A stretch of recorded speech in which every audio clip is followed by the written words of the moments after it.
serie, un tema nuevo en nuestro curso de consejería bíblica. Ahora ya estamos viendo cómo aplicar todo lo que hemos aprendido hasta el momento. Vimos que nosotros debemos de aconsejarnos a nosotros mismos cuando sucede algo.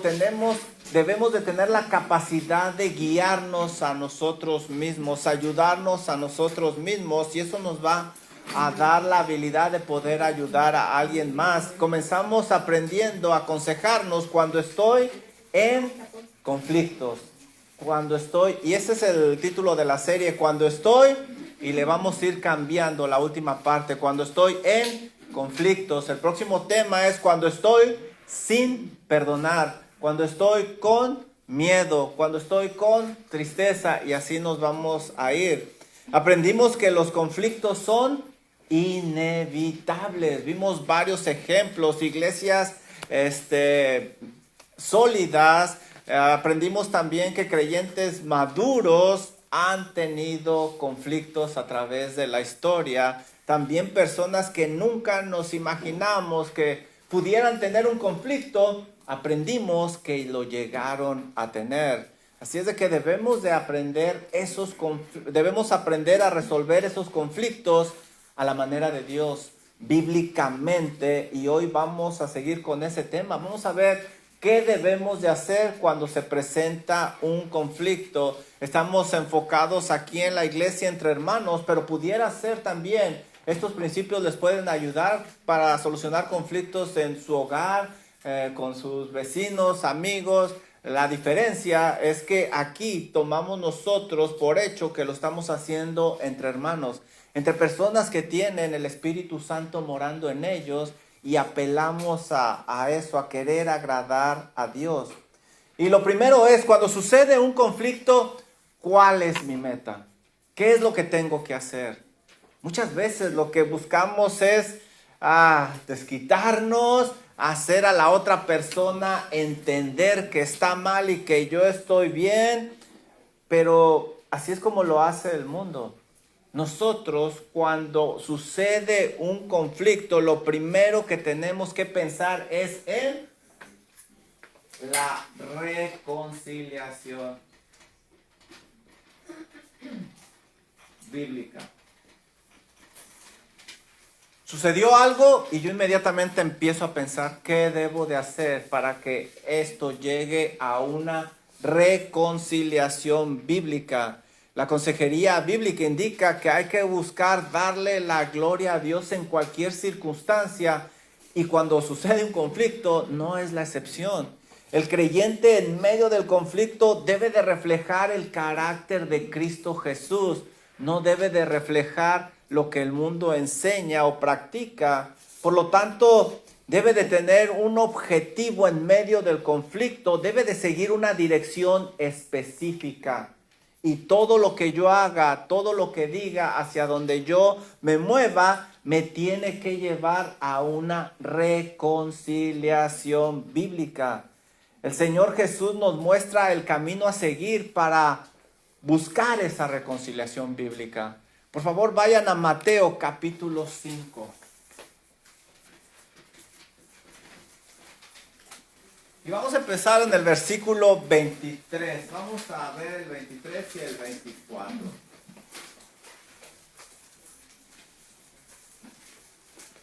Miren lo que dice aquí el Señor.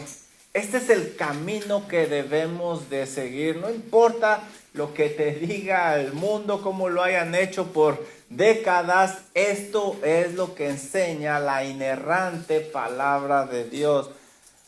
Miren lo que dice el Señor. Por tanto, si traes tu ofrenda al altar, y aquí muy probablemente la ofrenda a la que se refiere el Señor es la de la expiación, una ofrenda por el pecado. Aquí vemos a alguien que llega y va a presentar su ofrenda en el altar. Dice, por tanto, si traes tu ofrenda al altar y ahí te acuerdas de que tu hermano tiene algo contra ti, esta persona ya va decidida a presentar su ofrenda, pero se acuerda que alguien tiene algo contra él, contra ella. Jesús te está exhortando a tomar la iniciativa en el camino de la reconciliación. Está diciendo tú que estás trayendo tu ofrenda, tú debes de tomar el primer paso a la reconciliación. No debes de esperar a que tu hermano tome el primer paso tú. Tú deja ahí tu ofrenda, dice el versículo 24, deja ahí tu ofrenda delante del altar. Miren lo que está diciendo aquí. Da una orden y la orden es dejar. Aquí vemos que el Señor le da esta orden. Este es el primer paso que un creyente maduro debe de hacer. Esto no se espera de un creyente inmaduro, pero se supone que este es creyente maduro porque hasta está llevando su ofrenda al altar, quiere servir al Señor y le dice, la primera cosa que tú debes de hacer es dejar. Deja tu ofrenda ahí. Si quieres verdaderamente agradar al Señor, deja la ofrenda ahí. La ofrenda ya no es importante. Ahora la ofrenda pasa a segundo lugar. Dice John MacArthur al respecto, un conflicto no resuelto es prioritario, debe de resolverse inmediatamente. Eso es lo que estamos viendo aquí. No importa qué tanto hagamos y cómo lo hagamos para el Señor, si tenemos un conflicto con alguien, no va a llegar. No va a llegar. Nuestras oraciones no van a llegar por más que le soplemos y le echemos aire, no van a pasar del techo. Necesitamos dejar ahí nuestra ofrenda. El Señor Jesús aquí nos da un verbo imperativo y hemos aprendido que los imperativos son órdenes, no se pueden negociar. El primer imperativo es dejar. No tiene caso que quieras presentar una ofrenda de alabanza, de servicio por el pecado, etcétera. No tiene caso. Tienes que abstenerte de continuar porque si no lo haces, ¿qué estás haciendo? Pecando. Dios te ha dado una orden y tú no la estás siguiendo, entonces estás pecando. Y miren, nos da la segunda orden. Deja tu ofrenda delante del altar y, número 2, ¿qué dice? Anda. Esta es la segunda de 3 órdenes. Es decir, muévete, no pierdas el tiempo, hazlo lo más pronto posible. Debe de haber un sentido de urgencia en ti. Mi hermano tiene algo contra mí, yo quiero presentar esta ofrenda, yo quiero alabar al Señor. No, yo primero tengo que dejar ahí mi ofrenda, ir con el hermano. Hay un sentido de urgencia, de necesidad, de reconciliación bíblica en mi corazón. No solo para estar bien con el hermano, sino también para estar bien ¿con quién? Con Dios, es claro. Si dejas pasar tiempo, estarás pecando y eso va a crecer cada vez más y más y más y se va a convertir en un monstruo que te va a devorar.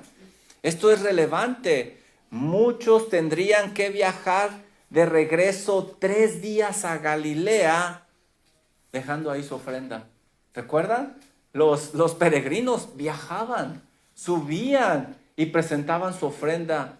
Pero aquí el Señor le está diciendo, lo siento, tienes que viajar 3 días de regreso. Ve, arregla tu situación y después regresa. Así de importante era este asunto que debía resolverse delante de Dios.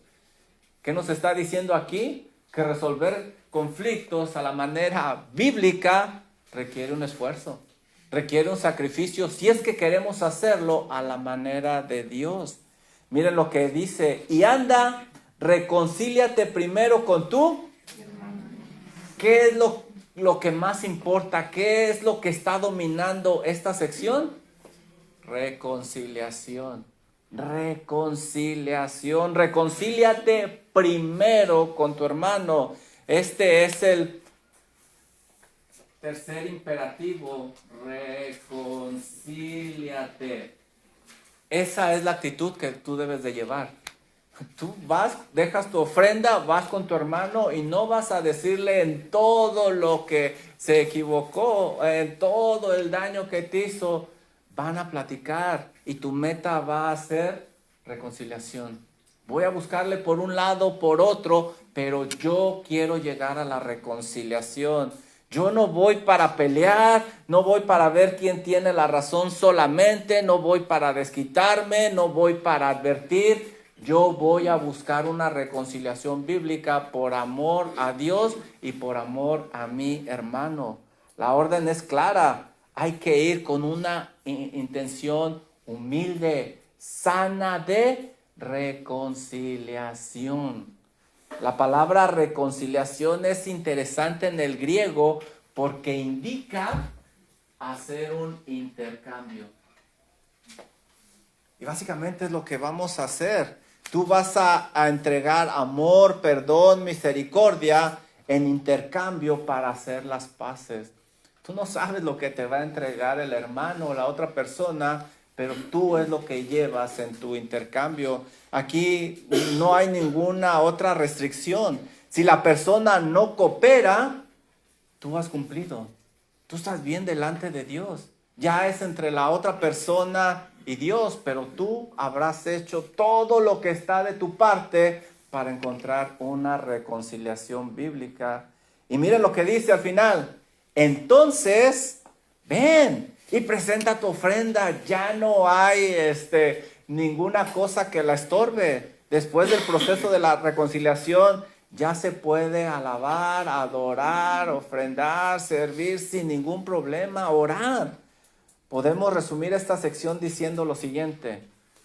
Antes de cerrar la brecha con Dios mediante una ofrenda de expiación, hay que cerrar la brecha con el hermano por medio de la reconciliación. Antes de cerrar la brecha con Dios, tenemos que cerrar la brecha con el hermano para que esa ofrenda pueda ser recibida de parte de Dios. ¿Están listos para las preguntas de reflexión? Sí. 3 hermanos están listos. Lo bueno que Francisco está listo. ¿Están listos para las preguntas de reflexión? Sí. Están muy pensativos y eso me da gusto. No van a estar enojados conmigo. Dice así. ¿Eres culpable de hacer tus propias reglas llevando tu ofrenda a Dios teniendo un conflicto con tu hermano? Así, no vean, ni muevan la cara, ni me vean. Allá es entre ustedes y Dios, por eso son de reflexión. ¿Has querido hacer algo con Dios cuando tu corazón en realidad no está recto delante de Él? Siguiente pregunta. En tu último conflicto, ¿buscaste la reconciliación bíblica como meta o algo más? O algo más. En tu último conflicto, ¿buscaste la reconciliación bíblica como meta o algo más? Cuando yo tengo un conflicto con alguien, yo debo de buscar la reconciliación bíblica o ignorar el problema, o pelear con la persona, o hacer las cosas a mi manera, o la meta siempre va a ser la reconciliación bíblica, una restauración plena y total. Cualquier otra cosa no encaja aquí y lo vamos a ver más adelante. El arrepentimiento sería. ¿Mande? El arrepentimiento. Sí, es parte de todo. Vamos a ver, es un todo, es un paquete. Pues precisamente, se cometen errores al buscar la reconciliación. Y vamos a ver uno de los errores más comunes que se cometen en la reconciliación. Una meta errónea en la solución de conflictos.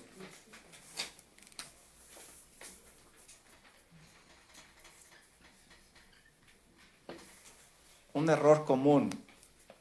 Ya vimos que la meta en la solución de conflictos es la reconciliación bíblica con una actitud de humildad, tal como nos lo muestra nuestro Señor Jesucristo. Cualquier otro objetivo, como comentábamos, o cualquier otra actitud es incorrecta delante de Dios. No hay margen para algo más. Desafortunadamente es común que muchas veces nos enfoquemos en un elemento que no es la reconciliación bíblica. Está incluido en la reconciliación bíblica, pero no es el fin. Y muchas veces nos enfocamos en la paz. Este es un error muy, muy común. La paz entre las personas no es el fin, sino la reconciliación que incluye la paz, que incluye el perdón, que incluye muchas cosas. Buscar la paz en los conflictos significa algo así. Bueno, pues nos toleramos. Pues sí, vamos a la misma iglesia y pues nomás le saco la vuelta y ya. Eso es paz. Es una tregua, pero en el corazón hay algo. Tenemos todavía el enojo, rencor, sentimientos con el hermano. Eso no es suficiente para trabajar hombro a hombro por el bien del evangelio. No es suficiente porque la brecha con el hermano va a seguir y muchas veces se va a hacer más grande y obviamente la brecha con Dios también ahí va a estar. La paz no es el fin. Pablo nos presenta un hermoso ejemplo de cómo se ven unos hermanos cuando alcanzan la reconciliación bíblica. Ya lo estudiamos la semana pasada. Pablo tuvo un desacuerdo con Bernabé por Juan Marcos, quien los había abandonado, como dice Hechos capítulo 15.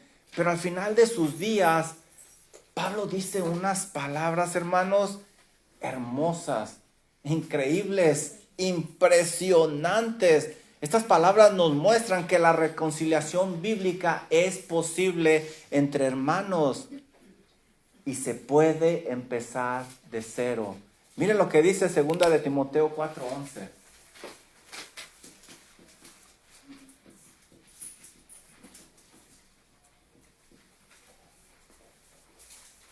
Recuerden, Pablo tiene un conflicto con Bernabé por su sobrino Juan Marcos. De tal forma que Pablo se separa de Bernabé, siendo que habían trabajado juntos, y le dice, si tú te llevas a Juan Marcos a este viaje misionero, no vienes. Y dice Bernabé, pues yo no voy, entonces yo me voy por mi lado, y Pablo se va por su lado. Pero miren, estas son de las últimas palabras del apóstol Pablo. 2 de Timoteo, capítulo 4, versículo 11. Dice Pablo, solo Lucas está conmigo. Toma a Marcos y tráelo contigo. ¿A quién? ¿A quién? A Marcos. A Juan Marcos, aquel que lo había abandonado, aquel que fue la causa del conflicto con Bernabé. Ese mismo Juan Marcos, Pablo en sus últimos días pide que se lo lleven. ¿Cómo es posible? ¿Qué pasó? Así se ve la reconciliación bíblica, hermanos. Así se ve. No solo eso, miren lo que dice Pablo de Juan Marcos. Porque me es útil. Útil. Y él usa esta palabra interesante. ¿Es qué? Sí, lo estás leyendo bien. Útil, aquel que era inútil en otro tiempo, ahora es de utilidad, es útil. Pero, pues útil ¿para qué? ¿Para qué? Ahí te lo dice, para el ministerio. Y vaya cómo consideraba Pablo el ministerio. Era un trabajo riesgoso, no cualquiera estaba trabajando con él. Es útil para trabajar hombro a hombro por el bien del evangelio, confiarle cosas importantes del reino de Dios. Ellos habían resuelto su conflicto bíblicamente, tuvieron una reconciliación y ahora trabajaban juntos, unidos para la gloria de Dios, como si nada hubiera pasado. Ahí es donde queremos llegar. Así es como queremos vivir. Así es como queremos que nuestra iglesia resuelva los conflictos aquí, bíblicamente, que así los resuelvan también ustedes en sus hogares o con otras personas, buscando una reconciliación. Es posible la reconciliación cuando hay una disposición santa, humilde, para la gloria de Dios. Muchos están haciendo muchas cosas, pero no llegan esas cosas a la presencia de Dios porque hay algo que se lo impide. Una relación rota con un hermano. En los conflictos no cometas ese error. No te conformes solo con la paz. No te conformes con tolerar a aquella persona. Busca una reconciliación bíblica. Eso es lo que nos pide el Señor hacer y eso es lo que debemos de hacer. No hay otra opción. ¿Están listos para las preguntas de reflexión? Ya vamos subiendo. 4 hermanos están listos.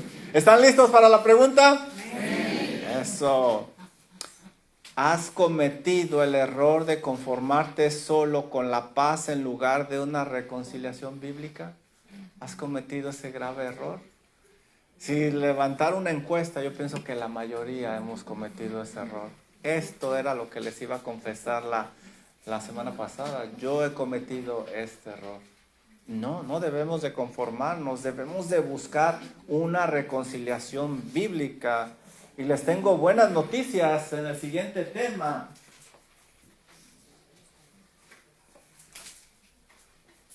Tú puedes resolver conflictos. Tú puedes. Si tú eres un creyente nacido de nuevo, el Espíritu Santo mora en ti, te ilumina para entender su santa palabra, te tengo buenas noticias. Tú puedes resolver conflictos a la manera de la Biblia. Tú puedes. La gran mayoría de las personas enfrentan conflictos personales de una gran variedad. Estoy seguro que todos nosotros tenemos testimonios de la gran variedad de conflictos a los cuales nos hemos estado enfrentando. Todos tenemos conflictos. Un conflicto llega a presentarse en los lugares menos pensados, con gente que nunca nos hubiéramos imaginado que íbamos a tener un conflicto. Lo estudiamos la semana pasada. Suelen llegar en iglesias con otros creyentes, con familia cercana, con amigos que eran íntimos. Un conflicto puede llegar en cualquier momento. Muchas de estas personas se han rendido y no han continuado buscando la reconciliación bíblica. Y esto es muy común en el matrimonio. ¿Cuántas veces hemos visto personas que tiran la toalla? Y aún entre matrimonios de personas que dicen que son creyentes, nacidos de nuevo. Pero la Biblia muestra que el creyente puede resolver conflictos personales, especialmente con los hermanos en la fe. Con los incrédulos quizá es otro escenario, a veces no es posible, pero debemos de hacer lo posible, de estar bien aún con los incrédulos. Miren lo que dice Romanos 12:18.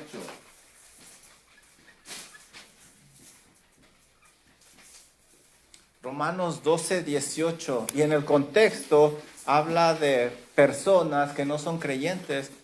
Dice, mira Juan, si es posible, en cuanto dependa de ti, está en paz con todos los hombres. Y aquí sí habla de paz. A veces no se puede con los incrédulos, pero que no dependa de ti. Que no seas tú el problema. Tú haz todo lo que esté de tu parte. Debemos enfrentar los conflictos con los hermanos pensando que se pueden resolver. Aún con los incrédulos no sabemos hasta dónde llegará. Pero si esa persona dice que es creyente, bueno, pues yo hago todo lo posible por una resolución bíblica. Miren lo que dice Filipenses capítulo 4 versículos 2 y 3.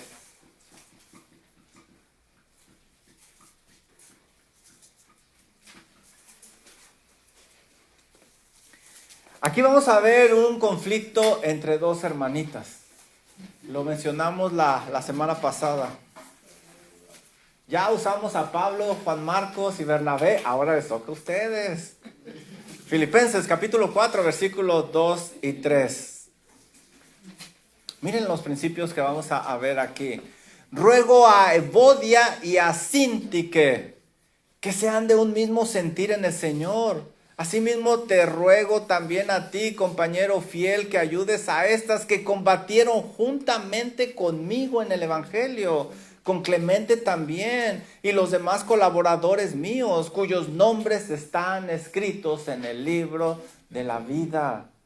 Es increíble leer lo que estaba pasando en esta iglesia, porque esta era una iglesia que Pablo describe con buenas características. Miren lo que dice Filipenses 1:3.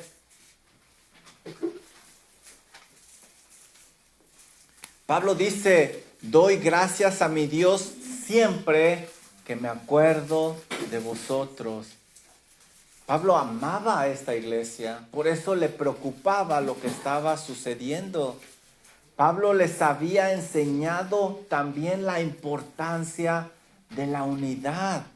Miren lo que dice Filipenses 1:27.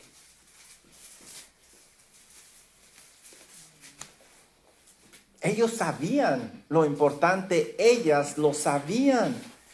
Dice Pablo, solamente que se comporten como es digno del Evangelio de Cristo para que, o sea que vaya a verlos o que esté ausente, oiga de ustedes que están firmes en un mismo espíritu, combatiendo unánimes por la fe del Evangelio. Pero estas hermanas estaban del chongo. Filipenses 2:2. ¿Todos entendieron qué es eso, verdad? Andaban de pleito. Filipenses 2:2. Pablo les había enseñado, les había instruido acerca de la unidad. Pablo les dice, hey, háganme feliz. Denme un momento de gozo, completad mi gozo, sintiendo lo mismo, teniendo el mismo amor, unánimes, sintiendo una misma cosa. Ellos sabían, ellas sabían, pero estas hermanas mostraban que no todo estaba bien entre ellas. Esto quiere decir que había también conflictos ahí. Había personas con un corazón dañado, o quizá amargado, o quizá con rencor. Esto mismo sucede en las iglesias de hoy en día. Esto también pasa, no nada más es cosa de aquella época. En nuestros días también sucede. Esto sucede en hogares y familias se están haciendo pedazos hasta el día de hoy. Combaten como si fueran enemigos, cuando el enemigo es el mundo, el diablo y su propia carne que los está destruyendo. Esto sucede hasta el día de hoy en muchos contextos. Ambas mujeres previamente habían estado frente a frente en el campo de batalla, peleando juntas por la causa de Cristo. Es lo que dice Pablo ahí en ese pasaje de Filipenses. No se dice cómo servían, pero Pablo usa una palabra interesante. Combatieron conmigo, peleaban conmigo. Escuchamos de personas que antes trabajaban juntos por el bien del Evangelio y años después preguntamos, ¿qué pasó? ¡Fum! Cada quien por su lado. Combatieron es un término militar. Peleaban, luchaban, estaban dispuestas a estar en el campo de batalla y dar su vida por la causa de Cristo. ¿Qué pasó? Ahora Evodia se sentaba en un lado de la iglesia y Sintique se sentaba en el otro. Y buscaban no interactuar. Había problemas entre ellas. Ya no combatían juntas. Ya no se confiaban las espaldas una a otra como antes en el campo de batalla. Ahora una pensaba mal de la otra y la otra pensaba mal de la otra. Y eso no terminaba. Ya no estaban unidas. Ya no combatían juntas. Ya no trabajaban juntas. Ellas debían y podían hacer algo al respecto. Y lo sabían como lo hemos visto. Para resolver conflictos personales, los problemas se deben de enfrentar correctamente. Hay que enfrentarlos. Ya lo vimos, hay que dejar la ofrenda y ir con una mentalidad y una actitud humilde, sencilla, amorosa, piadosa, buscando la reconciliación. Quizás al inicio había un culpable, pero ahora ya había dos culpables. Usualmente así pasa. Cuando se deja pasar tiempo, no termina un solo culpable, sino dos. Wayne Mack, que por cierto lo mencionó el pastor Bruce Blakey, es uno de nuestros misioneros y también por decirlo así, una eminencia en consejería bíblica, también autor de muchos libros al respecto, dice lo siguiente: si manejamos el maltrato de una mala manera, tenemos igual culpa que la persona que nos ha maltratado. Y lo tienen ahí arriba en sus hojitas. Si manejamos el maltrato de una mala manera, tenemos igual de culpa que la persona que nos ha maltratado. El creyente maduro debe de manejar las situaciones bíblicamente y puede hacerlo. No pueden venir ustedes a decirme que son creyentes nacidos de nuevo, que escucharon el evangelio y que respondieron con arrepentimiento y fe y no pueden perdonar a alguien. No, eso no es posible. No es el Espíritu Santo dirigiéndote a algo así. Mira lo que dice Primera de Pedro 4:8.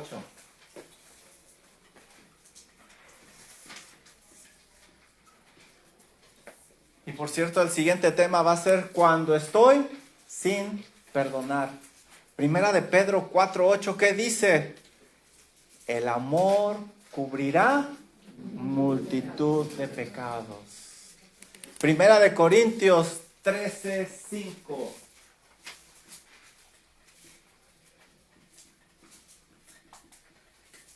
Primera de Corintios 13:5. El amor no se irrita, no guarda rencor. Este es el verdadero amor. Colosenses 3:12 y 13.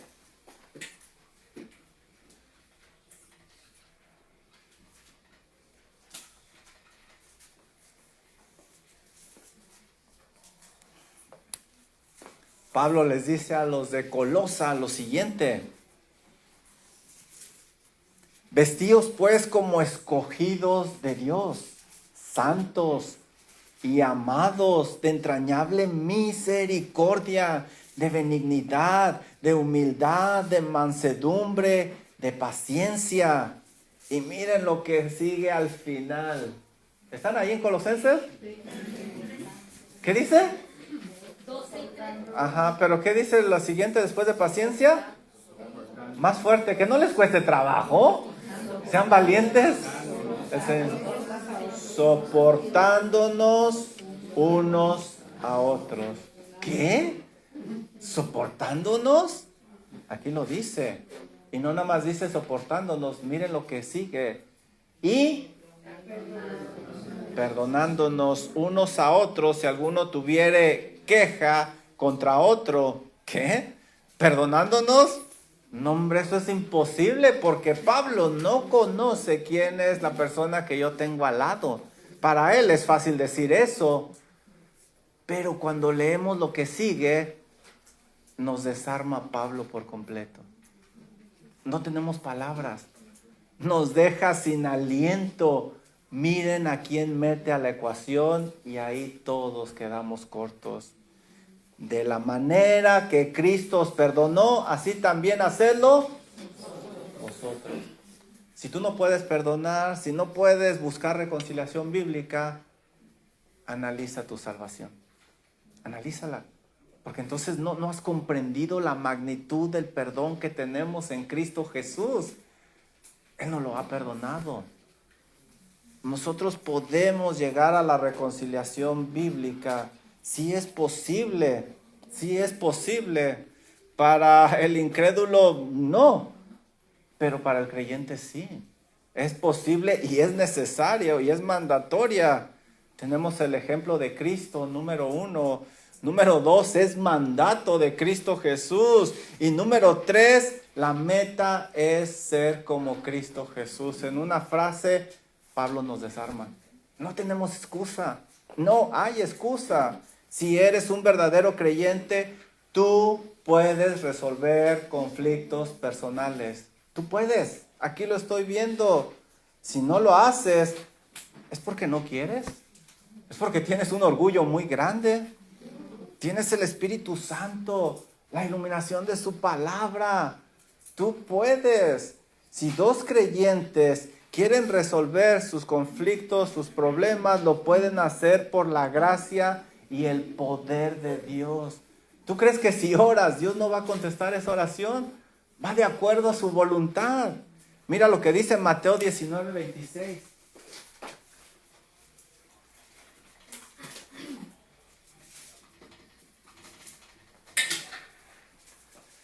Mateo 19:26. Y mirándolos Jesús les dijo: para los hombres esto es imposible, mas para Dios todo es posible. Heridas se pueden sanar, amistades se pueden restaurar, relaciones se pueden volver a conectar cuando dos personas manejan sus problemas a la manera de Dios conforme a su palabra. Pero ¿qué tal si la otra persona dice que es creyente y yo no creo que sea creyente? No es tu papel evaluarlo, no es tu papel. El Señor es el que evalúa el corazón. Tú busca una reconciliación bíblica si esa persona dice que es creyente. Tú puedes resolver conflictos personales y aquí nos da una clave Pablo. Regresemos a Filipenses 4:2. Filipenses 4:2 y Pablo nos da una clave muy importante para resolver conflictos personales. Miren lo que dice Pablo. ¿Cómo andamos de tiempo? Vamos a darle velocidad. Filipenses 4:2. Ruego a Evodia y a Síntique que sean de un mismo sentir. Ellas deben de tener un mismo sentir si quieren resolver ese conflicto. ¿Quiere decir esto que las dos deben de adoptar las mismas actitudes sobre todo? ¿Está diciendo Pablo que Evodia y Síntique deben de llegar a ser copias exactas la una de la otra? No. Miren lo que dice el resto del versículo. Si nos quedamos ahí nada más que sean de un mismo sentir, estaría incompleto. De un mismo sentir en el Señor. Esa es la clave. Evodia y Síntique deben tener la mente de Jesucristo. Es básicamente Colosenses 3:13 en acción. De la manera que Cristo os perdonó, así también hacerlo vosotros. Jesucristo se sacrificó para el bien de otros, entregó su vida en la cruz. Tener la mente de Cristo, es decir, Evodia, piensa en lo que puedes hacer para Síntique y no en lo que ella puede hacer para ti. Eso es tener la mente de Cristo. Tú puedes resolver conflictos personales si buscas tener la mente de Cristo, si buscas actuar como Cristo actuaría en esa situación. Y sabes, tú puedes resolver tus conflictos si buscas ayuda. En ese pasaje también Pablo nos está dando otra clave. Fíjense lo que dice Filipenses 4:3. Existen ocasiones en las que quizás no podemos. Y miren lo que dice Pablo en Filipenses 4:3. ¿Qué es lo que tienes que hacer? Asimismo te ruego también a ti, compañero fiel. Pablo no está enviando a cualquiera a este conflicto, sino a alguien que es su compañero, un participante, un ayudador en el evangelio, un creyente maduro que sabe manejar la información, que sabe manejar las doctrinas bíblicas. Además es una persona fiel, digno de confianza. ¿Cómo puedo saber yo que una persona es fiel? ¿Cómo puedo saber yo que alguien es fiel?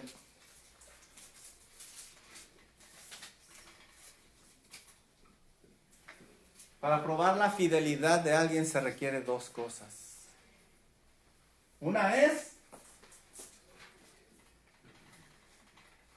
tiempo. Y la otra son circunstancias.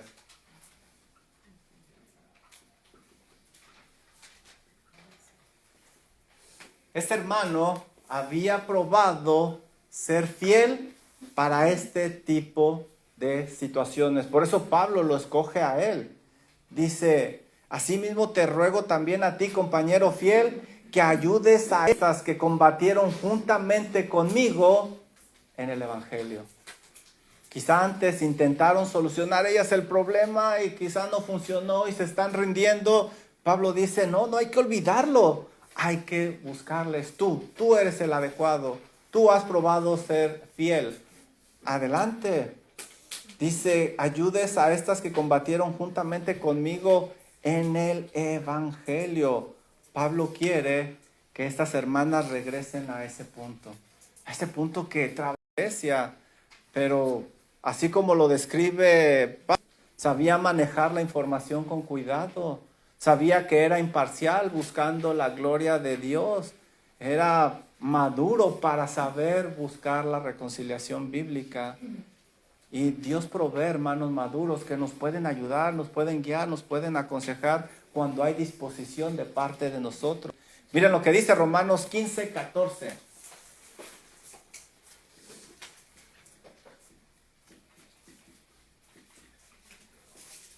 Romanos 15:14. Dice Pablo, pero estoy seguro, no hay duda en mí, estoy seguro de vosotros, hermanos míos, de que ustedes mismos están llenos de bondad, llenos de todo conocimiento, de tal manera que pueden amonestarse los unos a los otros. Hay hermanos maduros. Ahora, fíjense bien, hermanos maduros no nada más que tienen el conocimiento, sino que lo llevan a la práctica, que su vida lo refleja. Hay hermanos que el Señor ha dado, seguramente están cerca de ti. El cristiano sabio es aquel que busca ayuda, un consejo entre otros hermanos maduros. Aún entre nosotros, ustedes saben, esta iglesia tiene 8 ancianos, 8. Y tenemos que buscar a veces consejo de situaciones entre otros hermanos. Es sabio buscar ayuda, es sabio buscar el consejo, es sabio decir, las cosas no van bien en mi vida, ayúdenme. ¿Qué puedo hacer? Las cosas no están bien con mi esposa, ¿qué puedo hacer? No me puedo comunicar con ella, intento hacer cosas buenas, no funciona. Ella intenta hacer cosas buenas y como que no las veo tan bien, algo está pasando, ayúdenme. Eso muestra madurez. Miren lo que dice Proverbios 10:8.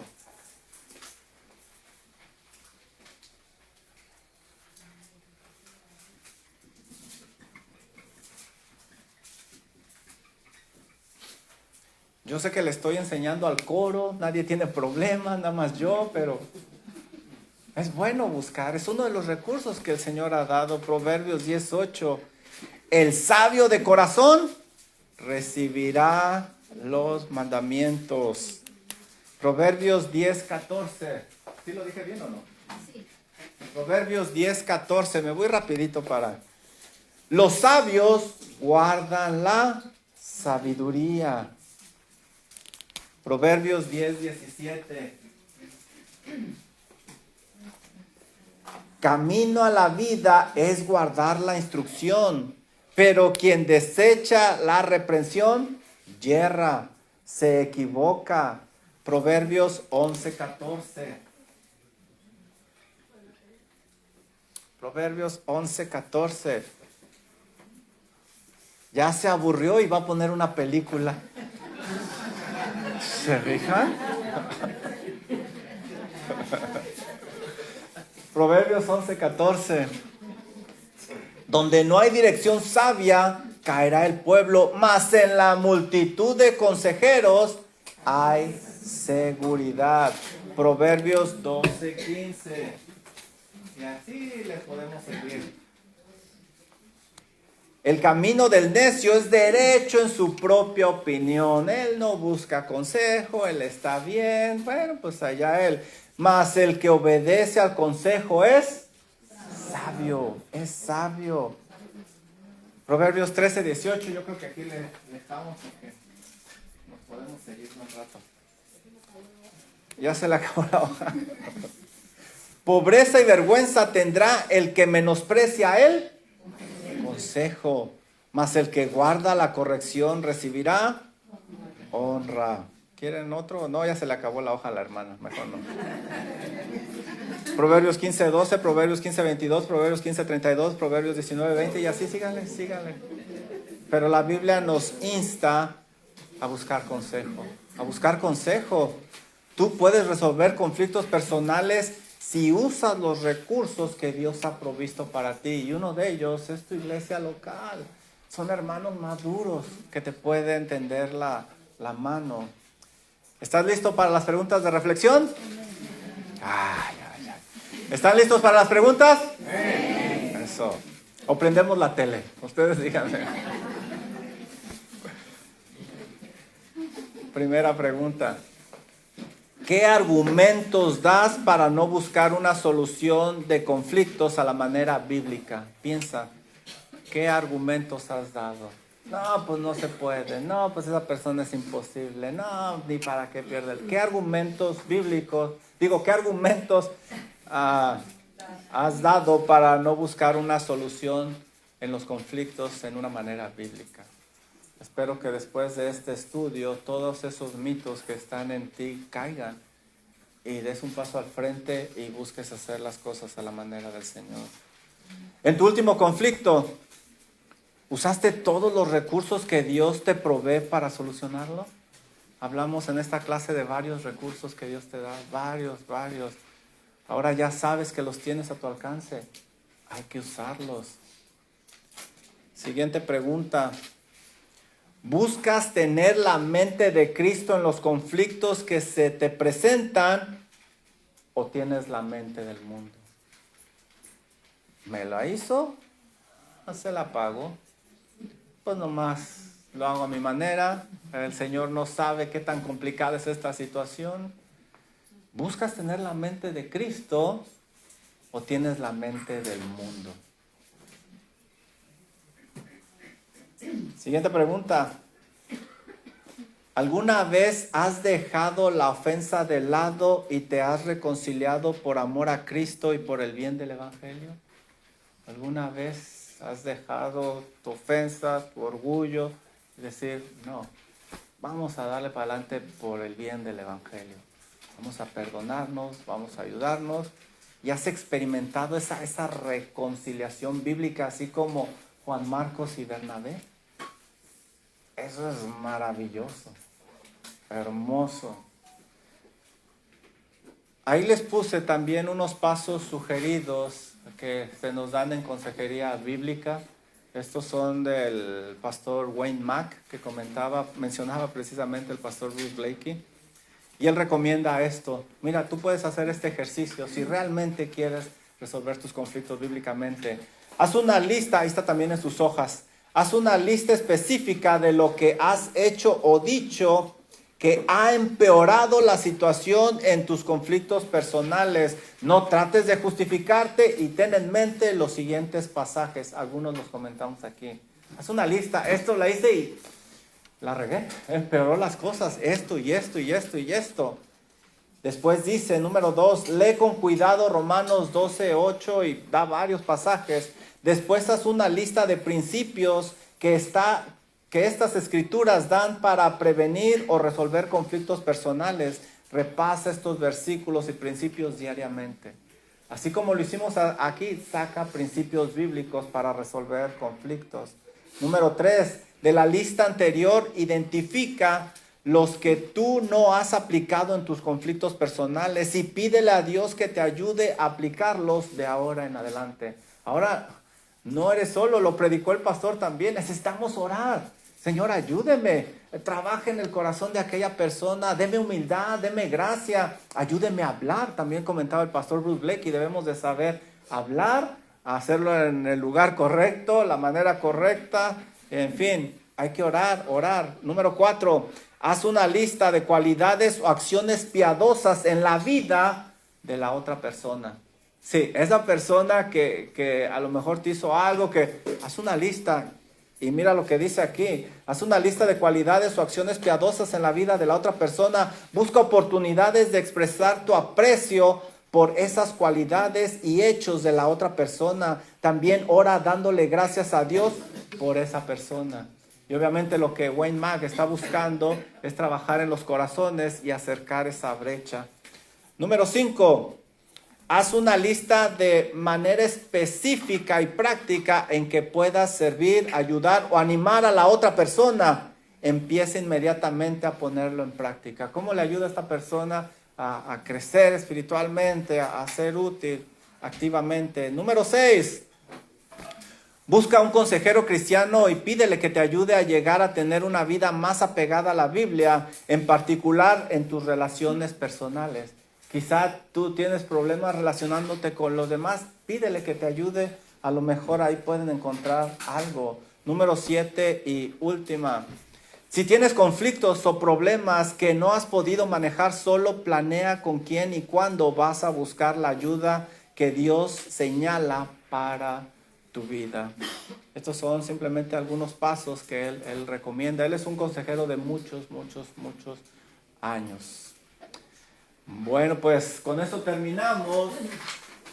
Cuando estoy en conflictos. Y la semana que entra vamos a estudiar con el favor de Dios cuando estoy sin perdonar. Y así nos vamos a ir para ver temas prácticos. ¿Tienen alguna pregunta, alguna duda, algún comentario, hermano Asael? Ay, no se me agua.